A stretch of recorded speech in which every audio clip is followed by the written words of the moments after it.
author, columnist, managing editor of LibertyNation.com, podcast host and conservative policy advocate. We dismiss history at our peril. Liberty Nation Radio with Mark Angelides. Hello and welcome to Liberty Nation Radio, heard coast to coast on the Radio America Network. I'm your host, Mark Angelides. On today's special edition show, we are talking trouble in Democrat City, what's happening with Joe Biden, and a whole lot more. Please remember, Liberty Nation Radio is sponsored by LibertyNation.com, where you can access podcasts, breaking news, analysis, and a range of biting and brilliant shows to whet your appetite for freedom and your fondness for the great American Constitution. And you're on Liberty Nation Radio, heard coast to coast on the Radio America Network. I'm your host, Mark Angelides. We're very fortunate to be joined by a long-time host of this here radio show and Liberty Nation's senior political analyst, Mr. Tim Donner. Thanks for coming in, Tim. Hello, Mark. So you've been, what's the right way to describe this? You're writing on Liberty Nation this last week or so. It's a cross between poetry and polemic. I think it's been fantastic. And the target of your... well, you could just say it's polemic poetry.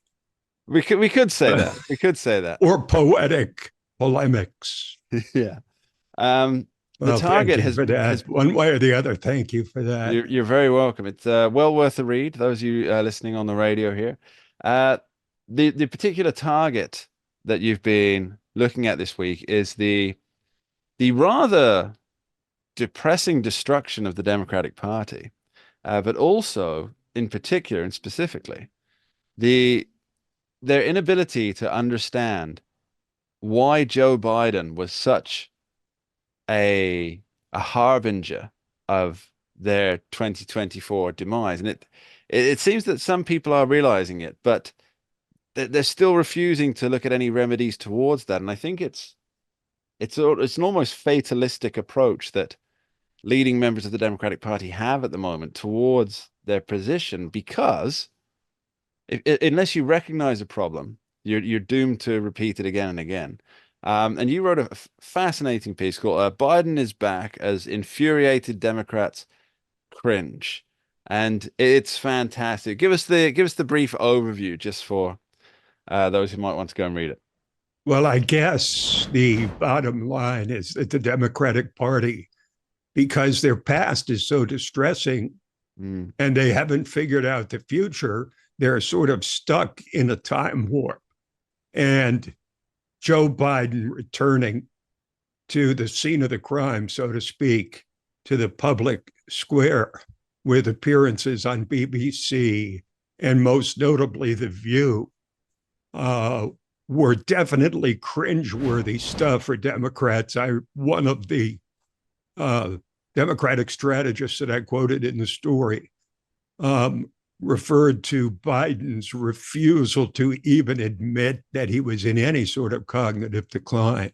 And the fact that he also said on The View that he would have beaten Trump, and the only reason he pulled out was not because of his catastrophic debate or his cognitive decline, but because he didn't want to, quote, divide the Democratic Party, to which the strategist I referred to said, it's the equivalent of political insanity, entirely detached from reality. And once again, he's being pushed out in public when I think about 99.9% of Democrats, perhaps everyone except his wife, Dr. Jill Biden, wants him to stay in the basement from whence he came and to which he returned once Kamala Harris had to carry the banner for him and was so thoroughly defeated in December. This is the last thing Democrats wanted to see, was a reemergence of Joe Biden. It was just a reminder of everything that had gone wrong and the man who caused the party to fall into shambles. But surely, Tim, I heard from so many pundits that Kamala Harris was the perfect candidate who ran a perfect campaign. So one would assume that part of the blame does fall on Kamala Harris as well. Well, you know, when Democrats say that Kamala Harris ran a perfect campaign, of course, that's far from the truth.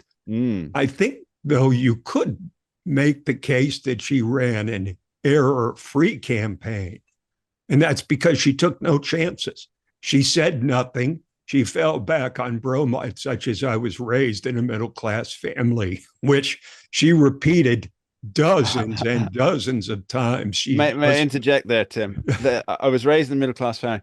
Whenever she said that, I thought back to Steve Martin in one of his earliest film roles, The Jerk. And I believe that starts, I was raised a poor black child. Yes. And every time she said, hey, I was raised in a middle class, I started thinking, when's she going to get the banjo out and start tap dancing on the front porch? Well, she was an incredibly inept candidate, of course.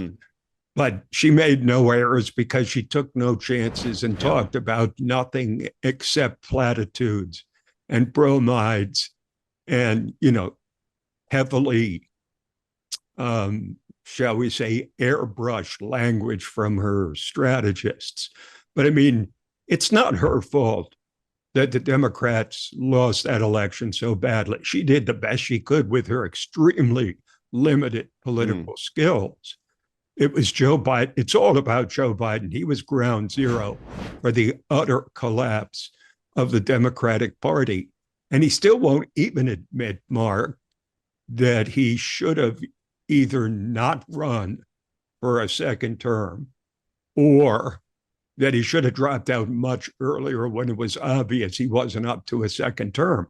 And who you want to blame for all this, you can blame Biden. But the fact that he was basically, the 4 books that have been written specifically about the 2024 election campaign, all came to the conclusion that Joe Biden was essentially in a fog for months, if not years. So who made the decision to keep him in? The obvious culprit was Dr. Joe Biden. And it was like a blast from the past when the two of them went together on The View. And once again, Joe Biden was unable to answer a question, and his wife had to step in to answer it for him, just like she had to step in to run his last cabinet meeting because he was so out of it that he couldn't even answer questions, even when they were pre-scripted for his cabinet members. I find it quite rich that the people who, even though Elon Musk was legally appointed to his position at the head of Doge with 120, I think it was 120-day term limit, the self-same people had no words that Jill Biden was running a cabinet meeting for the president. I mean, nobody elected Jill Biden, not a single vote, not a Senate confirmation for Jill Biden. And yet she was leading a cabinet discussion, presumably about things which would be classified to a certain level, presumably without any particular clearance, other than the fact that she's Joe Biden's wife. Well, not only that, but his closest advisor, who by many accounts was calling the shots. The smartest guy he knows, right? Hunter Biden. Yeah. I mean, Hunter Biden was in the Oval Office and serving as a de facto chief of staff after he'd been convicted of real crimes, unlike Donald Trump. And so, I mean, the whole thing was just a pathetic show. And I think the bottom line, Mark, is that Joe Biden cost the Democrats so dearly that they may not recover for years, if not a generation. We'll continue analyzing this after we get back from this short break. We dismiss history at our peril. Liberty Nation Radio with Mark Angelides. And you're back on Liberty Nation Radio. I remain your host, Mark Angelides. We continue our conversation with Liberty Nation senior political analyst, Tim Donner. Tim, thanks for sticking around. Now, we were talking about the problems that the Democratic Party has faced, and specifically with Joe Biden refusing to admit that his disastrous presidency was anything to do with the disastrous, again, defeat of Kamala Harris in November 2024. But there is one person within that party, at least one now, who seems to think that the problem was that they didn't run a primary.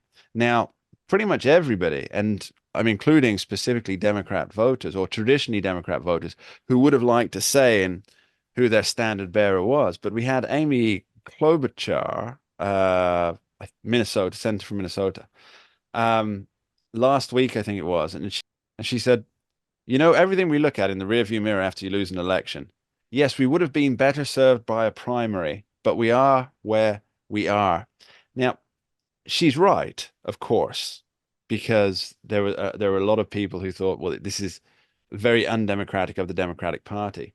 But I wonder if she's misdiagnosed here, because even if they did hold a primary, is there any way that the party apparatus couldn't get behind Kamala Harris? Well, if you look back on that period of time in July, when Joe Biden dropped out of the race and endorsed Kamala Harris, the problem that the party had was the same one that they had for the 4 years of the Biden presidency, is that they were cowardly. They wouldn't stand up and say what they really meant. They wouldn't stand up to progressives, and they allowed the progressive wing of their party to manipulate Joe Biden into every kind of insane political idea, which is a major part of the reason they lost the election. Likewise, it's fine for Amy Klobuchar to say that now, but where was she 6 months ago or 8 months ago, more precisely, when it came time to pick who the next nominee would be after Joe Biden dropped out? But by all accounts, there wasn't a single voice raised in today's Democratic Party because they were too scared because she's a Black woman. And they were too scared because the progressive wing of the party, the wacko wing of the Democratic Party, would have been up in arms. All the white progressives would have been all upset that the Black woman wasn't selected. So it's pure cowardice that led to Kamala Harris assuming the candidacy of Joe Biden. And, you know, to say 6 months later, gee, we should have had a primary. Talk about too little, too late. There's no courage there, right? There's no It courage just there. reveals that there wasn't 1 ounce of courage by anybody who would stand up in that party, other than the single exception of Dean Phillips, the man who challenged Joe Biden. Never had a chance, but the congressman, also from Minnesota, I think, from Minnesota, who said, Joe Biden is too old. He's going to lose. We have to come to grips with it. But, you know, other than a guy like James Carville or other strategists who were not directly involved in the administration, not a single person was willing to step up and say, this is crazy. We can't win this way. And for Joe Biden to say that he would have won if he had stayed in the race, in fact, it's very possible he could have lost 45 states, because people, even liberals, are not going to vote for a guy who is essentially a zombie, which is what Biden had become by the end of his term. Yeah, although I agree with almost every word of your assessment up until the point where you say nobody's going to vote for a guy who's a zombie. I don't know. I think people will. Well, five states might have. Five states, maybe 10. But let's put it this way. Kamala Harris only lost the popular vote by about 1.5 points. I think Biden would have lost by 5, 6, 7, maybe 8 points, because people could see, even though they were in denial. You know, it's one thing to have a scandal like Watergate where people don't really know what's going on behind the scenes. But this was a real-time meltdown. People could see it with their own eyes in real time. And to just deny it, you know, who are you going to believe, me or your lying eyes, right? Absolutely. Absolutely. And I wonder if we don't have because people don't get to see the president on a day-to-day basis. Very few people get to see the president on a day-to-day, any president. And with Joe Biden, that was driven to a maximum, that he was not physically seen by a large swath of actual human beings. He was, however, presented to the public through the lens of the Fourth Estate, which bears as much responsibility, I think, as the National Committee for covering for Joe Biden. And now we have so many voices saying, oh, yeah, of course he was in distress, in significant distress. And we tried to tell you, and I've been scouring the internet for times when they told us, when they told us that Joe Biden was in mental distress, and They I said couldn't that, find it. I think it was on November 6th, Yeah, the November day 6th. after the election. No, I mean, the best example of that, Mark, is Jake Tapper, the famed anchorman who, was part of the cover up, although it's not even a cover up because everybody could see what was happening, but the denial of elite media, of legacy media, who refused to tell the truth, even though he could see it. And then now he's written a book saying how disastrous it was that Biden didn't drop out of the race and it's his fault they lost. Oh, nice of you to tell us now. No wonder 70% of the American people don't trust the media. And I'm surprised it's not even higher than that. The other 30% think you're talking about Alex Jones. I mean, I watch Alex Jones as well. He's very entertaining. So there's two things actually I'd like to follow up on that, Tim, before we move on to a different subject. Is number one is just a quick thought, and that's Professor Jordan Peterson. He says that a totalitarian society is one in which everybody lies about everything to everyone, including themselves, all the time. And I wonder how close we came to that with the Joe Biden presidency, where everybody's saying he is, and I quote, almost everybody who had a word to say about Joe Biden, a positive word to say, he's as sharp as a tack. Sharp as a tack. It was a lie.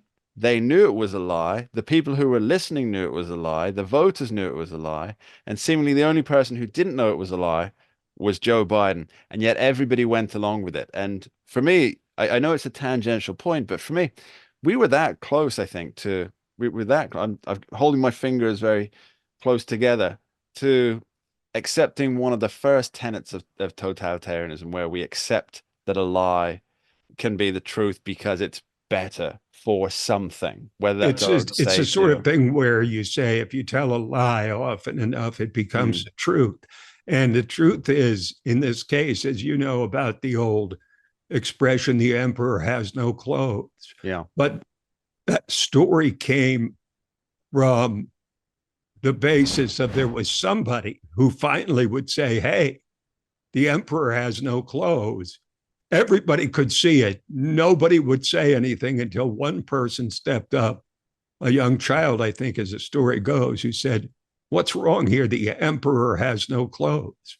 And this is what we had to deal with. I mean, when you think about after January 6th, I think you'd have trouble finding 1% of political analysts and even normal people across the country who would have thought Donald Trump had a chance of ever returning to power. And yet, here he is, thanks to Joe Biden in large part. Indeed. Now, we're going to be back with Tim Donner after this short break. Don't go anywhere. We dismiss history at our peril. Liberty Nation Radio with Mark Angelides. And you're back on Liberty Nation Radio, heard coast to coast on the Radio America Network. I remain your host, Mark Angelides. We are continuing our long-form conversation with longtime host of this here radio show and Liberty Nation senior political analyst, Tim Donner. Thanks for sticking around, Tim.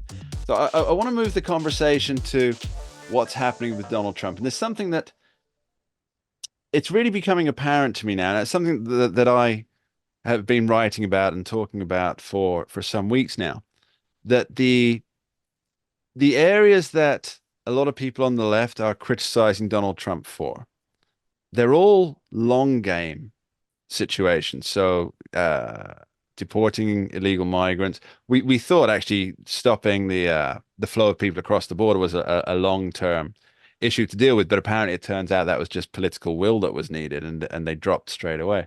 But tariffs in particular, and now things seem to be coming together. So deportations are going ahead. The tariffs that so many people were worried about, and the stock market in particular was worried about. Now that there's trade deals happening, the market's pretty much back to where it was, Yes. increasing. And these things seem to be playing out pretty much as Donald Trump presumably predicted they would. And I'm wondering, just to kick this conversation off, Tim, is if there were not such negative obstructionism, would these things have happened sooner or more effectively? I don't think so, because the tariffs were something that incited skepticism Mm, in most circles, including conservative circles. yeah. Free market economists have never been a fan of tariffs. And of course, it had a short-term effect on the market in terms of the supply chain, in terms of the costs. Didn't really see a big difference in the cost of living, but it certainly would have if it continued the way it did. It's actually, I think that things have turned Trump's way faster than I thought, but I did predict that, that the market, which panicked, it always panics at the slightest drop of a pin, that the market would head northward as soon as there was a first trade deal. And it had a modest recovery when the US-UK trade deal was announced. And now with the China deal all but done, not only is the market responding and returning to where it was before the whole Liberation Day announcement, but I think it's going to accelerate, because now countries don't want to be left behind in the Trump tariff regime. Yeah. You have UK in line. You have China pretty much in line. We've been told that a trade deal with India is pretty close. That could possibly be delayed because of their skirmishes with Pakistan. But, there's almost more than 100 other countries standing in line waiting to make a trade deal. So I think every time you get a new trade deal, the market is going to rise. And I'm no financial expert. I don't know the stock market as well as some people do, but I would suspect that it's probably a pretty good time to invest, because you're only going to see more and more trade deals now. As Donald Trump Jr. said when Liberation Day tariffs were announced, he said, if I were another country, I'd get in line now to make a deal, because if you're the last one in or late in the game, you're not going to get as good a deal, because Trump will have that much more leverage over the entire process. Absolutely right. There's something that goes hand in hand with that, and I'm just pulling up here, so I've got the figures. So there was a Neapolitan news service poll that came out recently, and it was less than half of Americans realize that faster economic growth, actually reduces the federal budget deficit. I think it was like just 45% of people realize that. And so when Trump says that he's he's going to bring down the deficit and presumably pay off some debt to boot along the lines, not everybody seems to it's like less than half of people realize that you get to that through blossoming your economy, which Well, that was something that staggering, right? Ronald Reagan sort of introduced the concept that when you lower taxes, you actually bring in more revenue, which seems counterintuitive. But the fact is, when you lower taxes, okay, people will have more money to spend. Corporations can hire more people who in turn pay taxes, and the revenues to the government actually go up to a certain point. There's an old thing called the Laffer curve, which basically said there's a point beyond which you don't want to go in lowering taxes at the cost of federal revenue. But there is a sweet spot Yeah. in there. And Trump understands that. He understands that, with all the jobs that are going to be created through this tariff regime, more people will be employed. And therefore, more taxes will be raised. And all I can say, Mark, is I can't wait for the day when we turn on that debt clock that keeps turning over millions of dollars every single day and seeing it either stalled or going in reverse. That's when I think we can believe that we're making a serious dent in what is, even though most people don't think about it or are aware of it, a catastrophic national debt, which has to be reversed at some point, or else we'll have no money at the federal level for anything but interest payments and defense. Yeah, it's the albatross, isn't it? It's the albatross tied around the neck as it would be the albatross tied around the necks of grandchildren for the grandfather's ills in the federal spending. So you have this situation where it appears that things have actually moved at a somewhat faster pace than you or I anticipated. How important is it that each of these particular ventures that President Trump is trying come to full fruition before the midterms really heat up? Well, I think this is why the president announced so early in his term the whole tariff regime, Liberation Day, because he knew it would need time to crystallize, and be cemented into place. And so he did it about 20 months before the midterms. Yeah. And frankly, if his strategy is unsuccessful by that time or hasn't reached fruition by that time, it never will.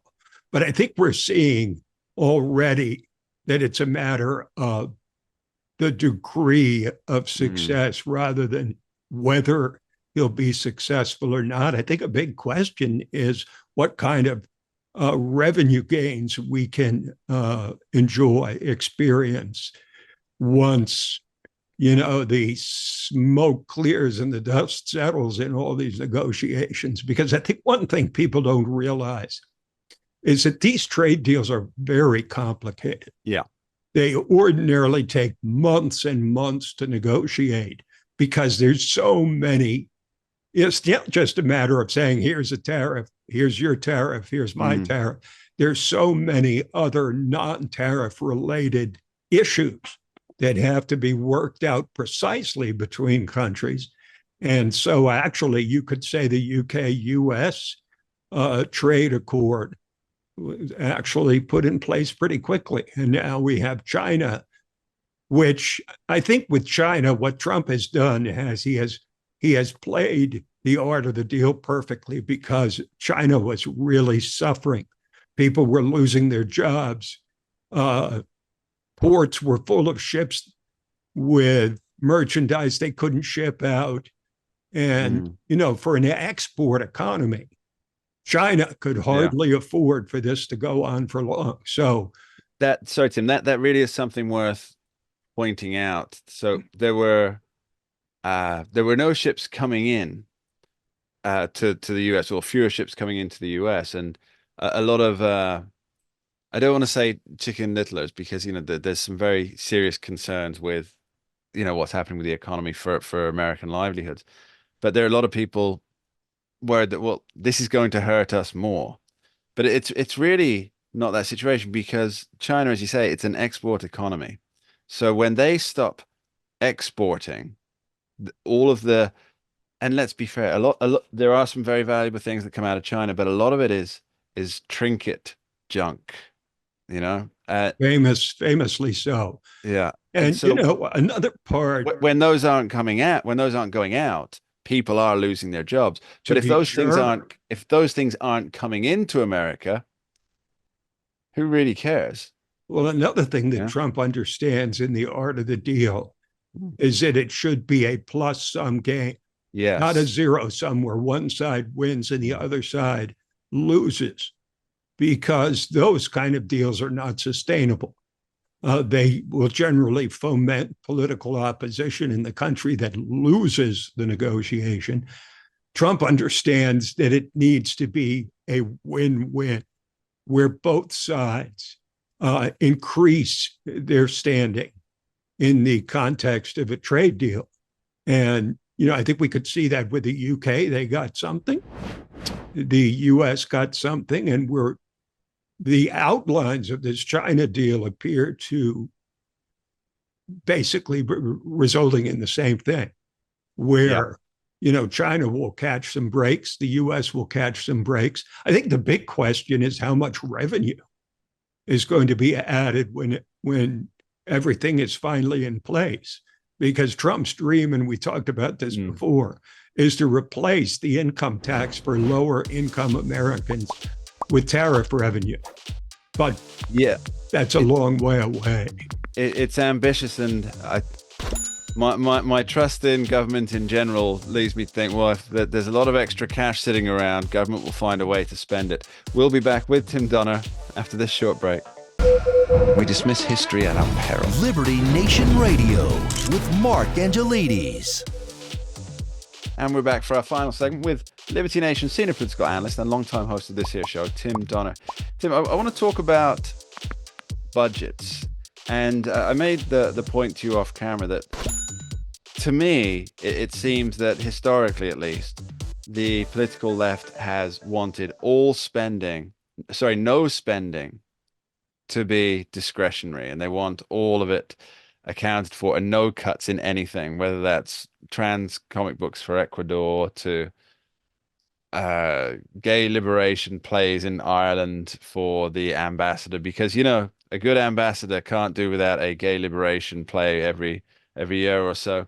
That goes without saying, of course. And the more conservative historically, and this I wouldn't say this is necessarily true now, but historically conservatives have really wanted everything on the table, including everything can be cut, and that includes defense, that includes all of these programs that are ring fenced, and I wouldn't say that's necessarily true now, not even for Donald Trump.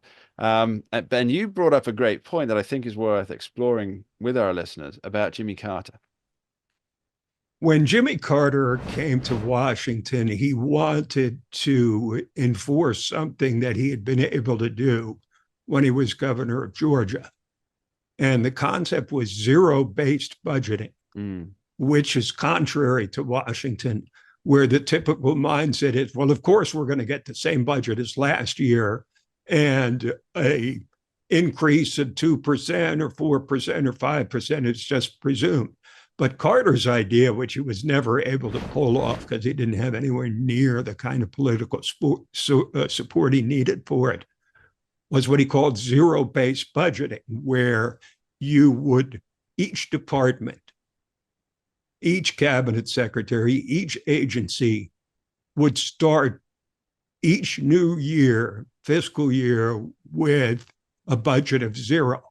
So that they had to justify everything afresh from the year before. This is the way many corporations are run successfully. No, you're not entitled to the same budget for your department. You have to defend it and tell us why we should devote resources to it. And this is in a way what Trump is doing from the executive level, to the extent that he can, because of course Congress ultimately holds the purse strings. But this is what DOJ has done. They've gone in and said to these agencies, defend this grant, defend that expenditure.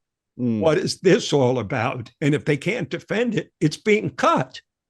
So effectively, DOJ is the closest we've ever come to zero-based budgeting, because those positions, federal employment positions, and those agency expenditures that are not defensible are getting cut. I hear what you're saying. The thing that springs into my mind is modern art, where you have a splodge of paint or a banana taped to a wall, but then you have a little 4x6 card on the wall with lots and lots of words explaining why this is actually an important banana taped to the wall.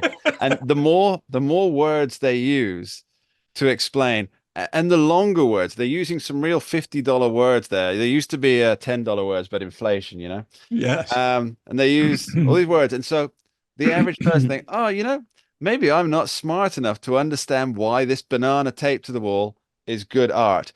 And that's why they put all these different, these long $50 words in there, because it doesn't actually make any sense. It never made any sense. And what they're doing is they're selling a concept based on a bit of a lie. Right. And this is what I seem to think happens when people try to justify the government spending. If you can't say, this program, we need this one because it actively delivers old people 3 meals a day, 300 days out of the year, and this is what it costs and why. And you should be able to explain it in a minute. If you can't explain it in a minute, it's gone. Absolutely. It should be less than that. But, yeah, this is what Elon Musk has said all along. When he sees people violently against Doge and what he's trying to do and cutting unnecessary pork and, waste, fraud, and abuse famously, he says, okay, tell me which of these expenditures should be saved. Which of these budget lines should be saved that we're cutting, and tell us why. Defend it. But the left, the Trump haters, the people who hate government efficiency, apparently, they just oppose the process. They oppose it in general, on general principle, which is not nearly good enough when you have the crazy programs that are being cut 80%. I think there's 5 employees left now at the Agency for International Development because everything they spent money on, about 95%, didn't help anybody except some special interest group overseas and advocating for, far left ideology that's entirely out of touch with the American people. So they oppose it in general, but they cannot defend the specifics.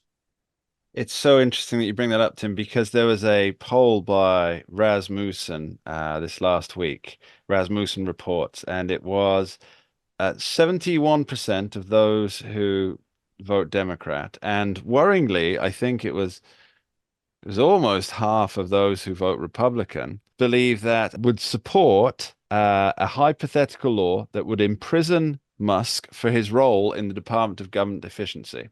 Well, you cannot create a law specifically designed to send one person to jail. I know. That's part of the Constitution.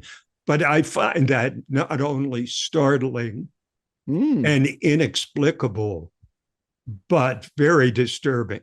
The only thing I can think of is that, big corporate media, along with leftists howling into the darkness, have convinced ordinary Americans who are not knowledgeable of the process that he's slashing vital programs and firing federal workers who are absolutely vital to the national security and the economy and everything else.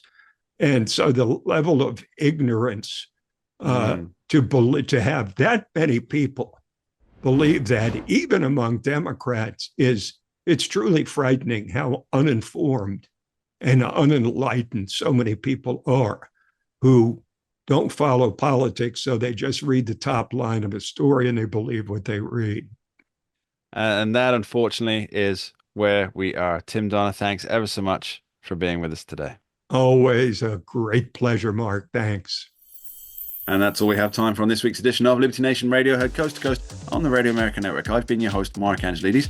I'd like to thank our special guest today, Tim Donner, longtime host of this here radio show. And of course, you, the listeners, for taking the time each week to join us and listen in. And do please remember, Liberty Nation does not endorse candidates, campaigns, or legislation. And this presentation is no endorsement. We dismiss history at our peril. Liberty Nation Radio with Mark Angelides.